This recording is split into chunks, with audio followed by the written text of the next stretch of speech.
यं वस्तु गोविंदे तुभ्यमेव समर्पये ग्रहण संभव पूजा प्रसिद्ध परमेश्वर। प्रेम से बोलो हनुमंत लाल की जय। बाबा नीम करोरी महाराज की जय। मैया की जय। दरबार की जय। भोलेनाथ की जय।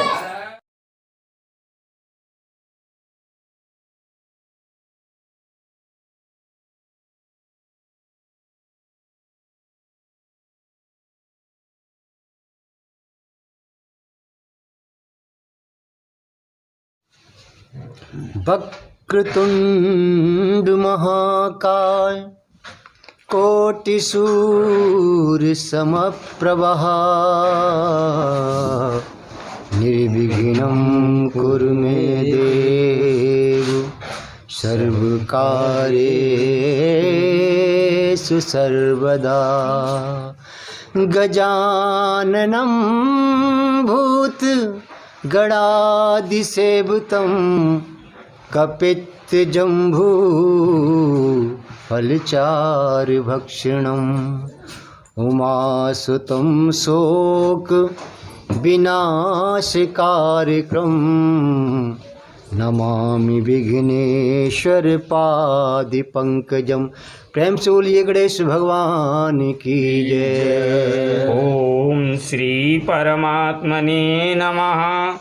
प्रणवं पवन कुमार खलवन पावक ज्ञान घन जाशु हृदय आगार वसहि राम सर चाप धर बलि बांधत प्रभु बाड़ेऊ सो तनुवर न जाय उभय घरी महदीनी सात प्रदक्षिण धाय।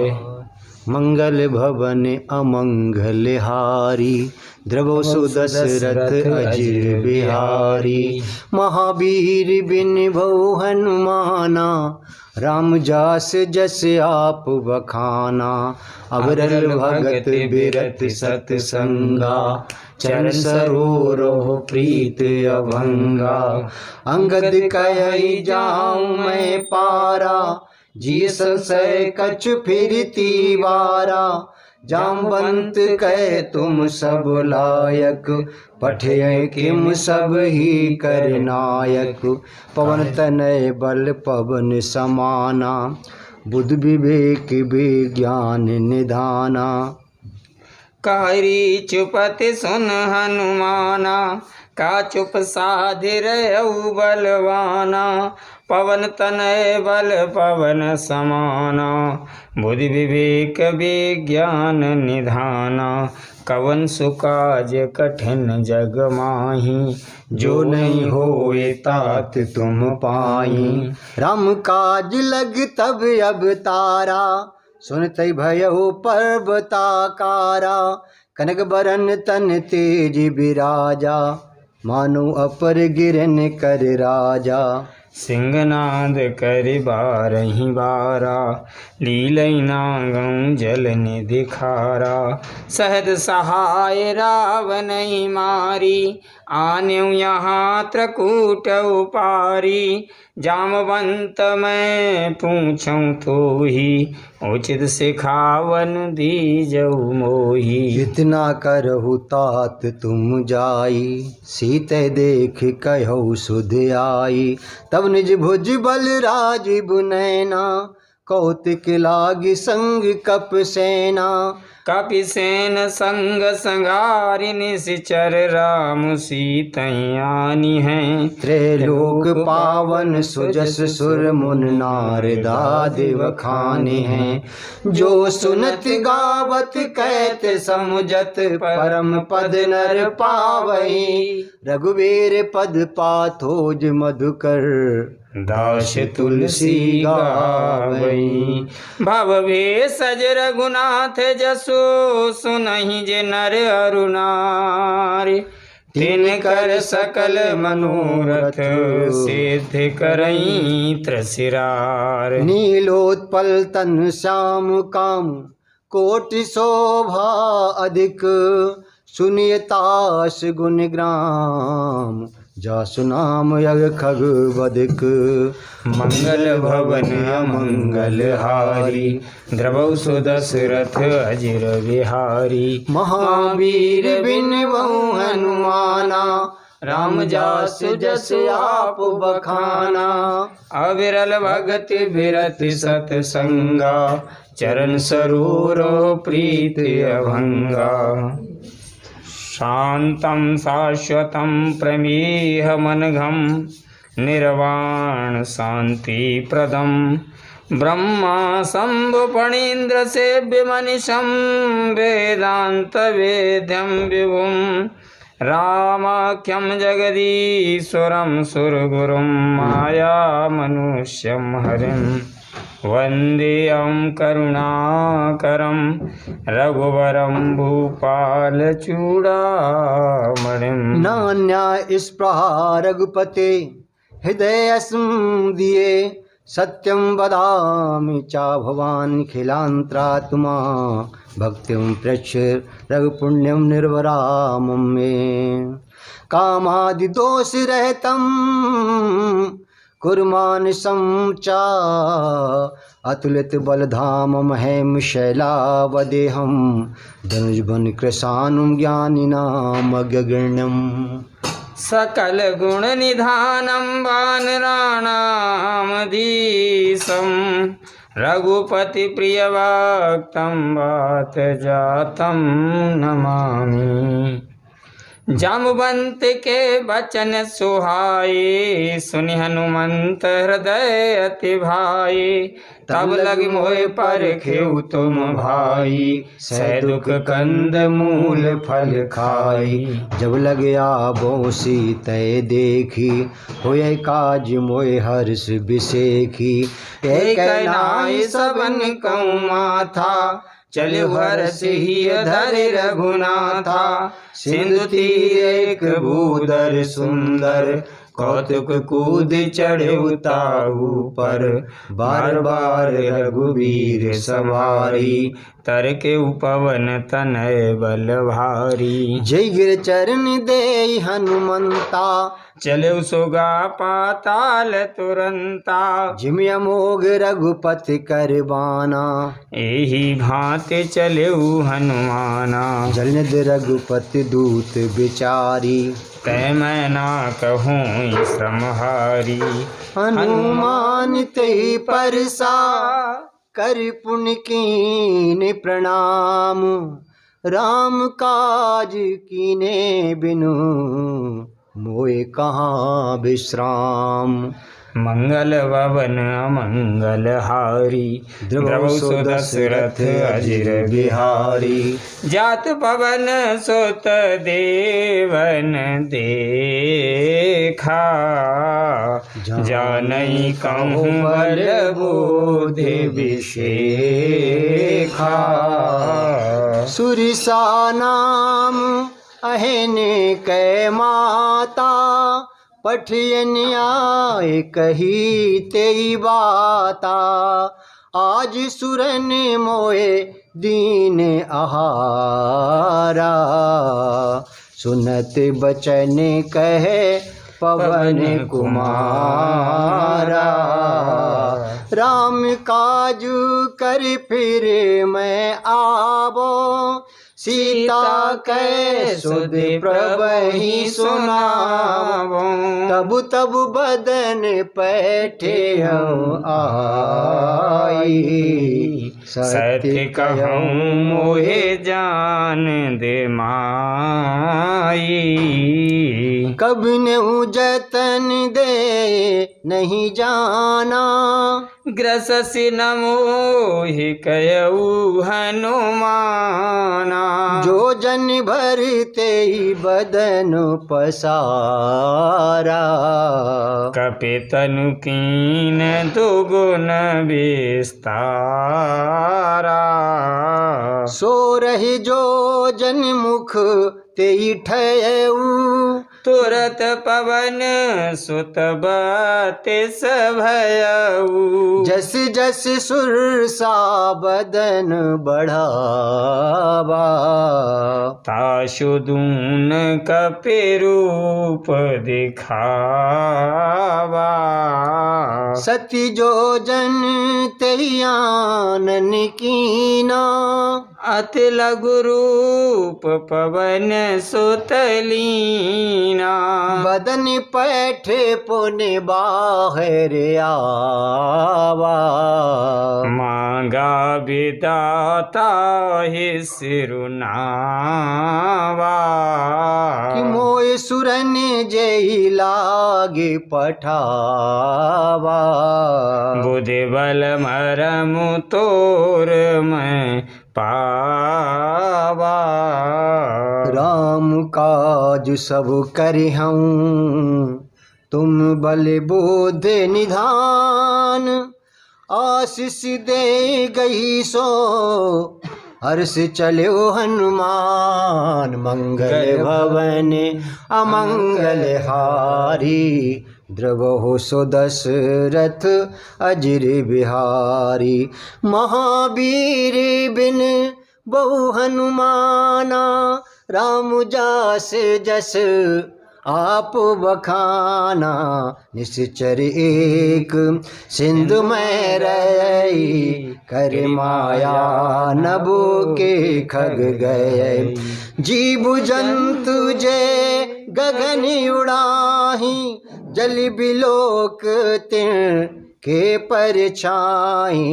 गई छासक सोना उड़ाई, यही विध सदा गगन चरखाई। सोई छल हनुमान कह कीना, तासु कपट कप तुरतई चीना। ताहि मारे मारुत सुत बीरा, बारिधि पार गयो मत धीरा। तहाँ जाई देखी बन शोभा, गुंजत चंच रीख मद लोभा। नाना तरु फल फूल सुहाए, खग मृग गंध देख मन भाए। शैल विशाल देख के आगे, तापर धाये चढ़े भय त्यागे। मान कछु कपि कै अधिकाई, प्रभु प्रताप जो कालहि खाई। गिरि पर चढ़ी लंका तेहि देखी, कहीं न जायत दुर्ग विसेखी। अति उतंग जल निधि चहुपासा, कनक कोट कर परम प्रकाशा। कनक कोट विचित्र मन कृति सुंदरा। शर्करा खंड खाद्यानि दधिर्घृतानि च, आहारं वाद्योजं प्रसीद मे परमेश्वरः। तुदीयं वस्तु गोविंदम तुदीयं समर्प्यामि। तदुपरांत आचमनीयं जलम समर्प्यामि। प्रेम से बोलिए हनुमंत लाल की जय। बाबा नीव करोरी महाराज की जय। बोल सांचे दरबार की जय। अन्नपूर्णा मैया की जय। शंकर भगवान की जय।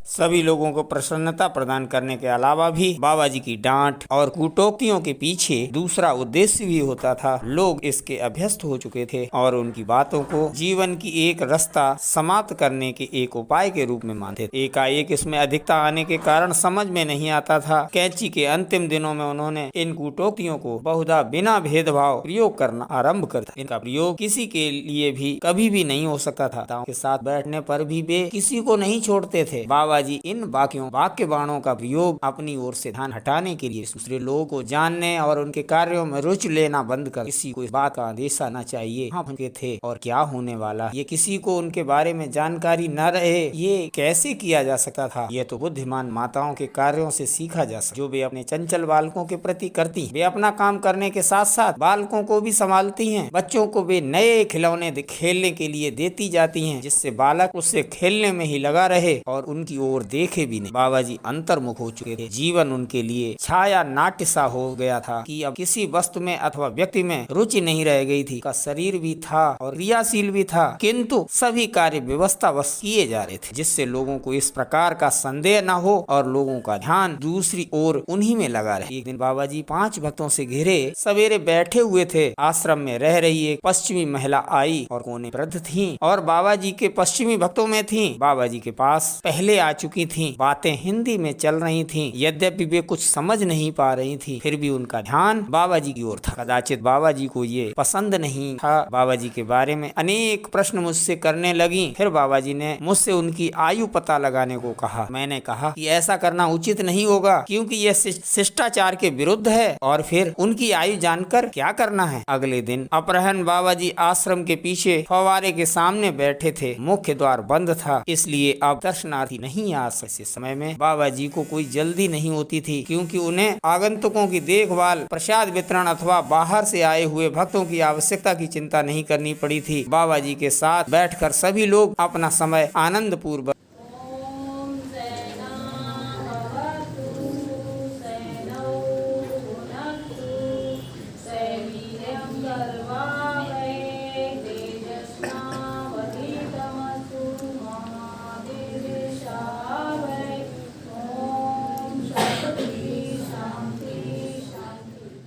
व्यतीत कर रहे थे। वृद्ध महिला आई और बाबा जी के चरणों के पास मैं खड़ा था। बैठ जाने के पश्चात वे ये समझने का प्रयत्न करने लगी कि यहाँ क्या हो रहा है। बाबा जी ने मेरे को देखा और फिर मुझसे आयु जानने को कहा। बाबा चारपाई पर हाथों से सिर को टिकाए अध लेटे जब कहा, इस प्रकार के प्रश्न अशिष्टता कहे जाते हैं, इस प्रकार के प्रश्न अशिष्टता कहे जाते हैं। कर बैठ गए और चारों ओर ठीक है, वे अपनी आयु नहीं बताते हैं तो इसमें क्या दो। काली बाबू की और सामने ही बैठे थे। मुँह कर काली बाबू अपनी आयु आप क्यों नहीं बताते हैं। सबने लगे और काली बाबू तनिक भी निराश अथवा झेप खाए बिना हंस। वे तो इस प्रकार के अनुभवों अभ्यस्त। बाबा कहा, वे लोग अपनी आयु तभी छुपाते हैं जब उन्हें दूसरी शादी करनी होती है। काली बाबू के साथ अब काली बाबू को लेकर बहुत कुछ हो चुका था, इसलिए मैंने बात को समाप्त कर कहा, आप भी तो अपनी आयु नहीं बताते हैं, तब यदि काली बाबू ऐसा करते हैं इसमें क्या दोष है। बाबा मत कहा, हाँ मैं भी अपनी आयु नहीं बताता हूँ, ये इतना पर्याप्त था। अन्य भी प्रसंग हैं जो उनके कमरे में बैठे रहे अथवा माताओं के साथ होने पर होते। ऐसे वे अपना समय कमरे में रहकर अधिक व्यतीत करने लगे और दर्शनादि के अन्य कार्यक्रमों से विरकने लगे।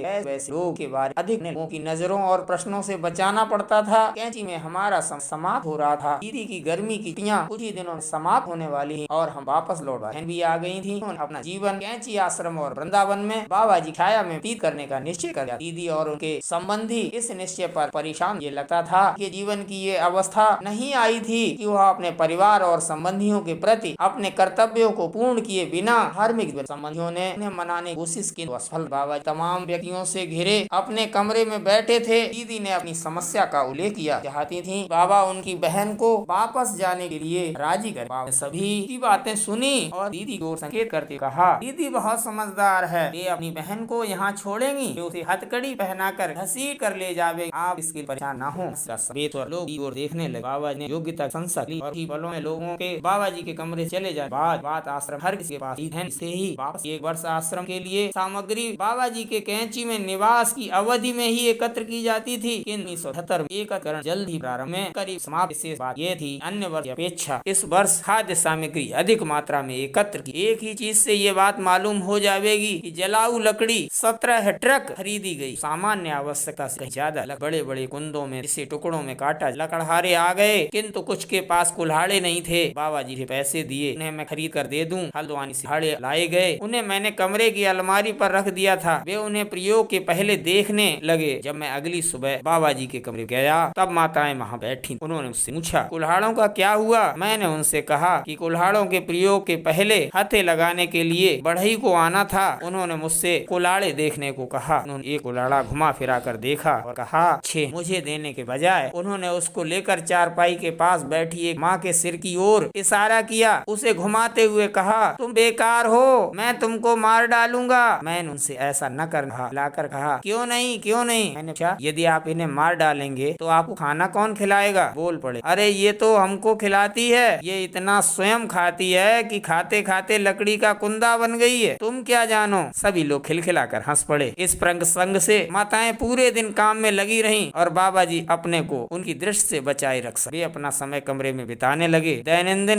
नियमित होने लगे। प्रातः बाबा जी के निकलने से पूर्व माताएं एकत्र होकर आरती और प्रार्थना करती थीं, जो पूरे दिन भर का सबसे अच्छा अनुभव होता। मैं उन्हें आरती करता हुआ बगल में खड़ा देखता रहता और सब क्रियाएं और आरती होती रहे। बाबा जी अपनी चारपाई पर ध्यान मग्न बैठे एक मूर्ति का आभास देते रहते थे। यद्यपि सामान्यतः वे बहुत क्रियाशील और चंचल थे। कभी कभी स्वयं अगरबत्ती छीनकर उन लोगों के चारों ओर घुमाने लगते थे। ये कार्य बहुत दिनों से माताएं इसे दुर्लभ अवसर मानकर उसमें बहुत रस लेते। बाबा जी अन्य किसी को भी इस प्रकार अपनी आरती करने का अवसर नहीं देते। विशेष अवसर माताओं पर कृपा पूर्वक ही उनके अगाध प्रेम के कारण दे। तुम्हें इलाहाबाद में स्नानादि के पश्चात बाबा जी बरामदे में बहुत देर थे। इससे माताएं आरती पूजा जो भी अपनी निष्ठानुसार वे करना चाहें माँ, मौसी माँ और यहाँ ठहरने वाली महिलाएं उनके पास एकत्र हो के साथ बाबा जी का व्यवहार बहुत ही विचित्र होता। बाबा जी बिना किसी नानुकुर के उनकी पूजा आदि करने की बातें तुरंत ही स्वीकार कर लेता। व्यवहार किसी को भी ये स्मरण दिला सकता था एक ऐसे डरपोक शिशु का जो अपनी माँ को तेल उपटन और स्नानादि कराने की बिना किसी प्रकार की अनुमति दे दे। बाबा जी नीम की दातुन थे। मौसी माँ उनके गले में तौलिया लगाकर पीछे खड़ी रहती। उसकी दातुन करने की क्रिया को देखकर मौसी माँ ने एक दिन कहा आपके एक भी दांत नहीं और आप दातुन इतनी जोर से करते हैं। सभी हंस नहीं नहीं मौसी माँ मेरे दांत हैं। ये कहकर उन्होंने अपना मुंह खोला। जब ये मुंह के भीतर देखने लगी तब उन्होंने पूछा दांत है नहीं, कितने दांत हैं? क्या मैंने ये गलत कहा था? जब मैंने कहा था कि मेरे दांत हैं अब तो अपनी आंखों से देख। जब बाबा जी मौसी माँ को अपने दांत गिनने के लिए दिखा रहे थे लोग भी वहाँ मौसी माँ ने कहा कि 3 दांत हैं। वहाँ ऐसा प्रसन्नता का वातावरण बन गया था माताएं अन्य काम करना ही भूल गयी। बाबा जी ने ही याद दिलाया मौसी माँ कृपा कर चंदन लगाइए, तुलसी दल कहाँ है? अगर मैं अभी पूजा नहीं करने दूंगा तो आप लोग मुझे बाद में दोष देंगी। अब जल्दी समाप्त कीजिए। जब वे उनके मस्तक में चंदन का लेप लगा चुकी थीं और उनके चरणों में तुलसी दल निवेदित कर चुकी तब बाबा मुख्य द्वार और पूछने लगे जलेबी आई अथवा नहीं। उन्हें जब ये पता चला कि अभी जलेबी अभी आई नहीं है तब महाराज सब काम इसी तरह का। कोई काम ठीक समय पर नहीं होता है। जब तुम्हें मालूम है कि अमुक काम होना है और किस समय होना है तब तुम उसे ठीक समय से पहले ही क्यों नहीं कर लेते? कल के काम को आज ही कर लो। मैं सदैव ही इस नियम का पालन करता हूँ, इसलिए मुझे काम में कठिनाई नहीं होती। बात तुम्हें कौन सिखाएगा? मैं तुम्हें नहीं सिखा सकता हूँ। पूजा पाठ की पवित्रता और गंभीरता के पश्चात फिर मनोरंजन की आवश्यकता थी और मैं उसके लिए प्रस्तुत आदमी जलेबियाँ लेकर आया और बाबा जी का ध्यान धर उस आदमी से जलेबियाँ ले लो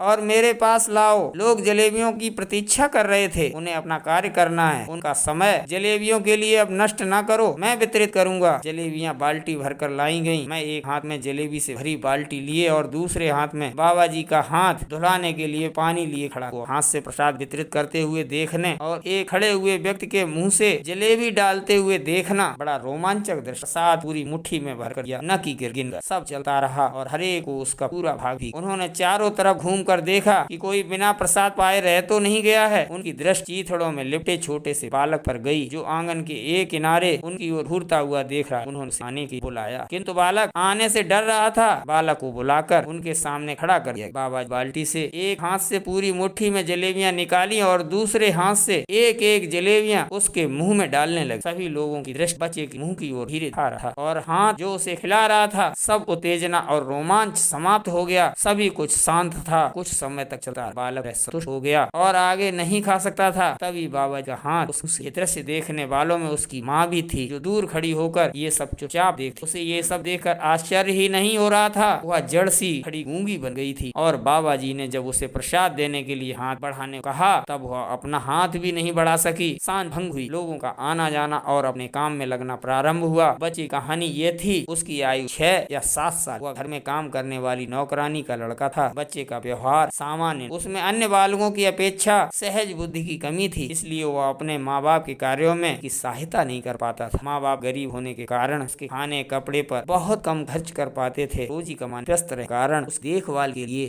आराम के लिए समय कम। वह माँ के साथ जहाँ भी वह काम करने जाती थी साथ जाता। अपेक्षित और वांछित होने के कारण, अपेक्षित और अवांछित होने के कारण बिना किसी से कुछ आशा किए वह दूर खड़ा रहा। कितना भी उपेक्षा करे और उसे दूर भगाए, कम से कम ऐसा था। याद बाबा हार जो भी उन्हें खुले मन से उनके पास आता था और खुली आंखों से देखता था, सब ऐसे भी चाहते थे बाबा जी हमारे ही बनकर रहें। दूसरे निराशा और निराश होने पर वे ये नारा कभी कभी लगाते थे, वे धनी और महत्वपूर्ण व्यक्तियों के लिए ही है। बाबा दोषारोपण अच्छा। कभी कभी सभी प्रकार के धनी, निर्धन, छोटे बड़े भक्तों के बीच बैठे हुए कहा करते, मैं धनी लोगों का बाबा हूँ, मैं निर्धनों की परवाह नहीं करता हूँ। सभी चिता देख पाते थे जो भी उनके पास था अथवा स्मरण करता। जुलाई 1973 से बाबा जी शौच आदि से निवृत्त होने, चाय पीने और लोगों के बीच आकर बैठने के कार्यक्रम में बहुत वर्तन कार्यक्रम लगभग समाप्त हो रहे। जो भी थोड़ा बहुत कर सकते थे करने हमें पूरे प्रयास करने होते थे। कमरे के भीतर सभी लोग के शरीर पर मालिश करते थे और पुरानी घटनाओं और प्रसंगों को सुनाते। लोग सुनाना बंद कर देते थे। तब बाबा अपने प्रश्नों और टीकाओं से सबको उत्साह से भर देते, जिससे उनकी गहरी रुचि का पता चला। दिन में एक दिन प्रातः उनके कमरे में नित्य की उपस्थिति देने माताएं वहाँ पहले से बाबा कमरे में प्रवेश किसी प्रकार से प्रतिबंधित न होने से पहले से बड़ी संख्या में वहाँ उपस्थिति थी। बाबा जी अब प्रार्थनाओं के प्रति पहले से अधिक संवेदनशील। अब आरती के लिए अधिक समय दिया जाने लगा था। बातें चल रही थी। बाबा जी प्रसन्न थे और जैसे इस बात के लिए प्रोत्साहित कर रहे हों, जितना भी अधिक जान सकें।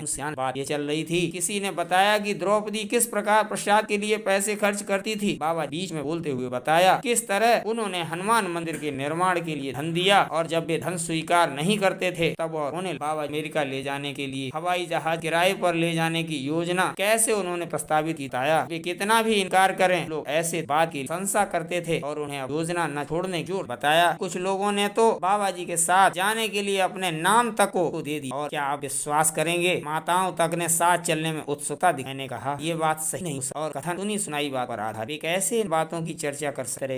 वे अपने बिस्तर में उछल कर बैठे, सीधे बैठकर और हाथों से मुद्राएं बनाते हुए, तुम इसके बारे में कुछ नहीं जानते हो इसीलिए उन्होंने अपनी यात्रा की तैयारियां भी कर ली हैं। मुझे चुनौती दे रहे हो, मैं जानता हूँ। उन्होंने अपने लिए सुंदर फ्राक भी बनवा ली। उन्होंने अपने हाथों से बताया फ्राक इतने लंबे थे कि उससे कंधे से लेकर पांव तक का वर्णन और प्रदर्शन समाप्त होते ही माताओं का हंसी के मारे खड़े रह पाना असंभव। उसको तो सांस लेना दुर्लभ हो गया और बोल नहीं सकती थी। माताएं जिनमें से कुछ मोटी और कुछ पतली थीं, एक दूसरे को देख रही थीं और उस की ओर देख भी नहीं सकती। बाहर बाबा चुप बैठे ने किसी तरफ और इसी ओर देख। मैं कमरे बाहर आ, मुझे देखकर एक माँ ने कहा कि उन लोगों के विरुद्ध कितना मनगढ़ंत आरोप था, उन्हें पता नहीं इनके मन में ऐसी बातें कहाँ से आती हैं। अब बात समाप्त न कर सकी थी, फिर उनकी हंसी छूट गई। अपने को फ्राक पहने हुए कल्पना करते ही वे कुछ इतना ही कह सकी, इतनी भद्दी बात थी। इसके साथ घटना प्रवास के अंतिम महीना था। प्रातः करीब 10 बजे बाबा जी से ये प्रार्थना की जा रही है। कई वर्षों से चल रहा प्रतिदिन प्रातः 8 बजे आकर दर्शन देने का कार्यक्रम फिर लगा। उनसे अपेक्षा की जाती थी वे प्रातः 8 बजे से 11 बजे तक दर्शन दें और फिर स्नान आदि और विश्राम के लिए जाएं। इन दिनों वे देर से और जल्द 11 बजने के पहले ही वापस। एक दिन पूरा कार्यक्रम ही निरस्त हो गया था। बहुत कुछ कहने के बाद 8 बजे के बहुत बाद बाहर आए और 10 बजे से पहले ही अपने भीतर जाकर वह भक्तों को आनंदित करने लगे और उनके ध्यान को अपने से हटाने लगे। न किया विश्राम। ये सब चल रहा था। किशन तेजी से आकर कहने लगे, दादा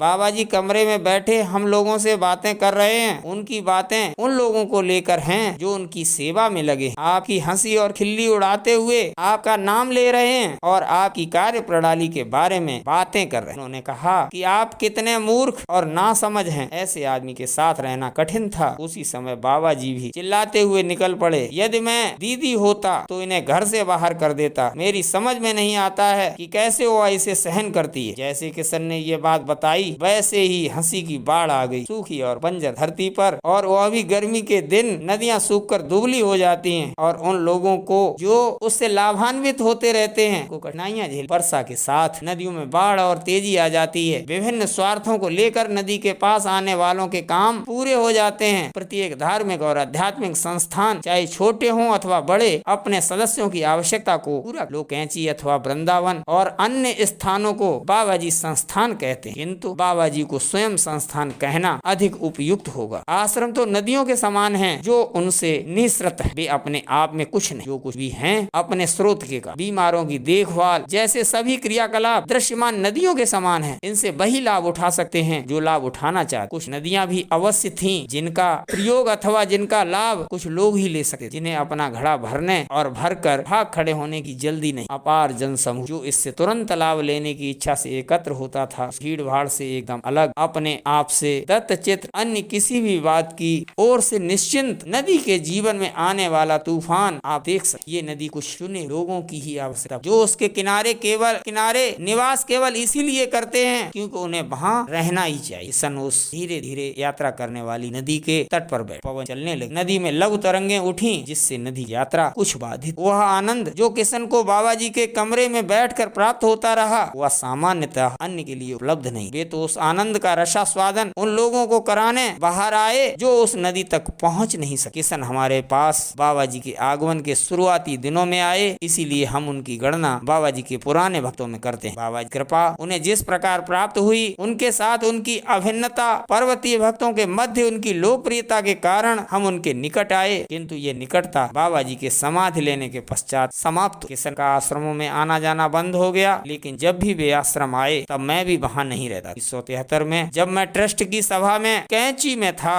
तब किशन मुझसे मिलने एक दिन आए थे। मैं इंदर और सिद्धि के साथ बैठा था। वे आए, बाबा जी का उनके प्रेम का स्मरण कराते हुए मैंने बाबा जी के आश्रम में रुचि लेने और कार्यशील होने को कहा कि उनको आश्रमों में आना